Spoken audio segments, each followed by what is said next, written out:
barber life story begins when I was 15 and in a position when I needed a haircut.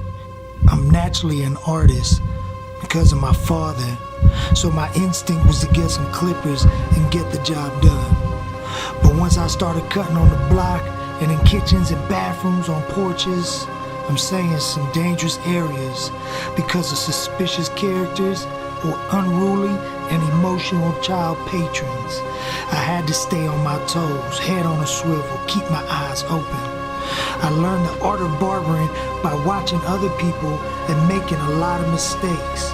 But honestly, my success is attributed to me cutting people's hair how I wish someone would cut mine. You know, treat people how you want to be treated every day.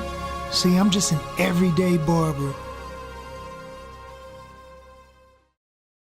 What up? This is Ronnie Mack here. I'm a barber, cosmetologist, and massage therapist. I've been in the industry and working with hair altogether 27 years. You know what I'm saying? It's everyday barber, all day, every day. Welcome to Everyday Barber. So this is what Everyday Barber is going to consist of. We're here to inform as well as just talk and discuss about barbershop life, beauty shop life, the beauty industry in a whole. You know, so the creation of this was a shout out to Gabe for doing everything. Shout out to Hood Celebrities, Gwete for the videography and editing. And then shout out to Mila Me for putting down some vocals on the intro, and she'll be coming on shortly at some point in time to be a guest because she's a beautician as well. So, man, Everyday Barber, we just talking about what we're talking about, you know what I mean? It's just shop life every day. We're going to be looking at history, we're going to be looking at finances, and we're going to be looking at growth. So, I mean, the history, for me, I needed a haircut, you know what I mean? So I went and got me some clippers and did what I was supposed to do because I needed it. And nobody was going to do it, and I didn't want to ask at the time, so I was rocking the bowl cut. Unfortunately, that was the thing I held on to for about a year and a half, thinking it was fresh.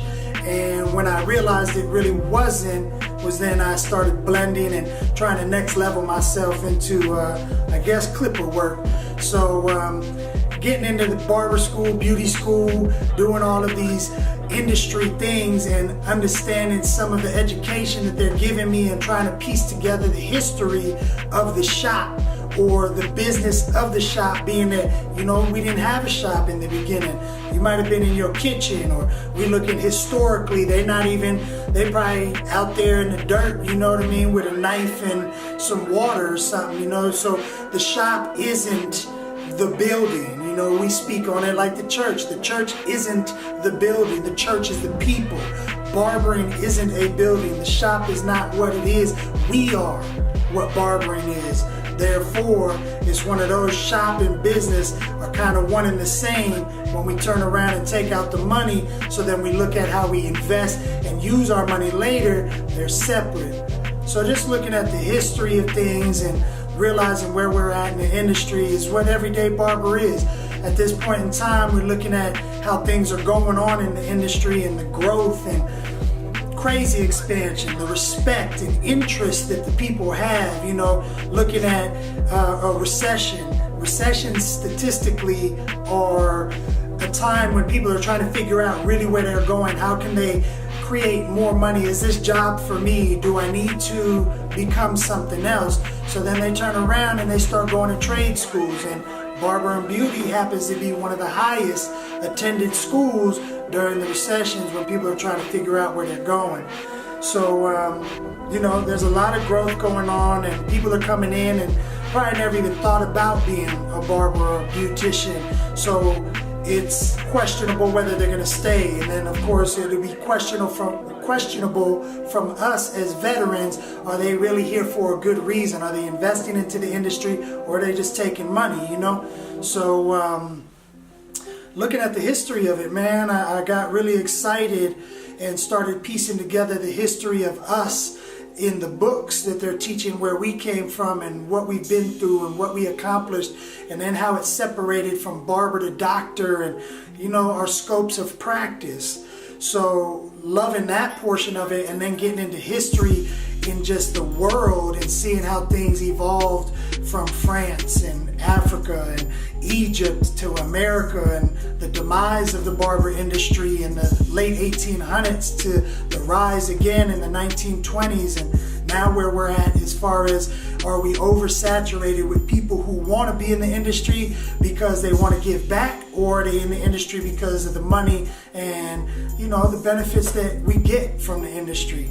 So I think the show is going to be fantastic because there's so many details in the time frames that we're talking about, and so many details in owning a shop and running a shop and working in the shop that we could talk for days, man, every day. And that's what I love, is I love the shop and I love what we talk about, because I love growing and I'm not going nowhere. This is what I'm doing.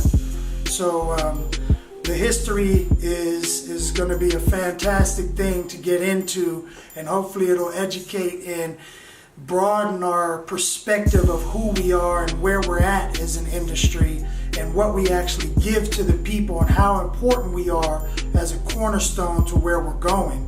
You know what I mean? So it's going to be a great journey, and I would love and appreciate your involvement, for the simple fact that I am nothing without somebody, and we are nothing without all of us, because we make up the industry, and we can only increase it if we individually give, rather than just look out for ourselves individually to just get success. Because if the demise of the industry comes, what does your license mean anymore anyway?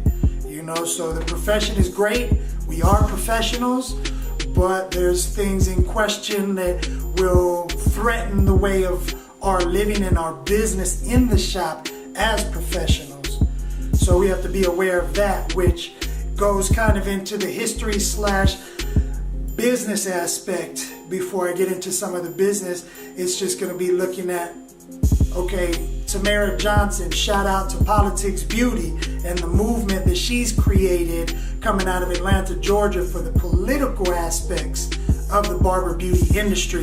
And that encompasses all of us. You know what I'm saying? Because you have different boards, they're fragmenting, they're separating and becoming individuals. Like, you know, the beauticians are now also estheticians separately, nail techs separately. You know, you can do braids, you don't even got to get your license separately. So if you're doing hair as a Cosmo, you're just doing hair, because things are starting to separate. So in turn, what I'm saying is the boards are also separating and or dissolving or absorbing and blending together, and all of these actions are going on politically above or outside of the shop, whether you know it or not.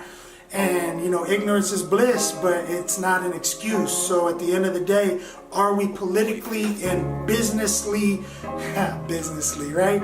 Are we in this to really make this whole, or are we just here to make our money?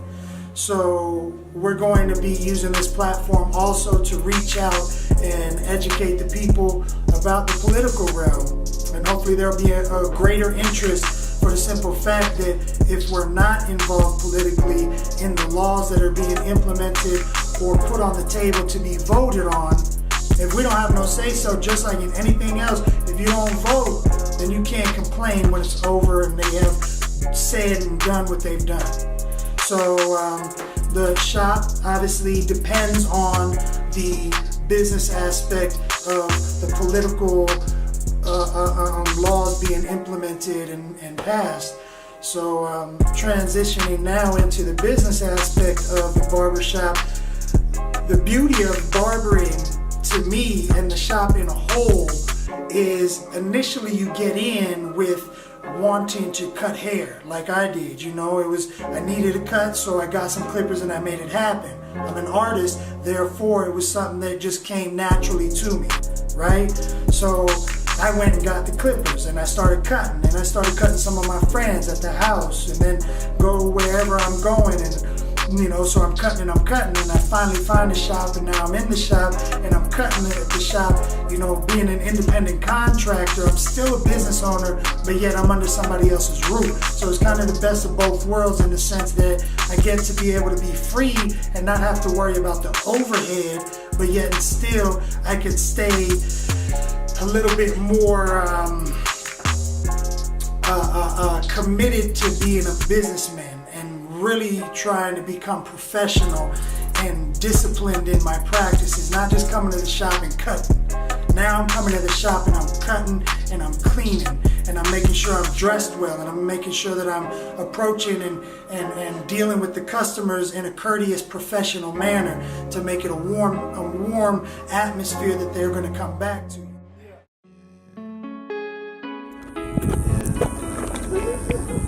Hey, yo, it's Ronnie Mack here.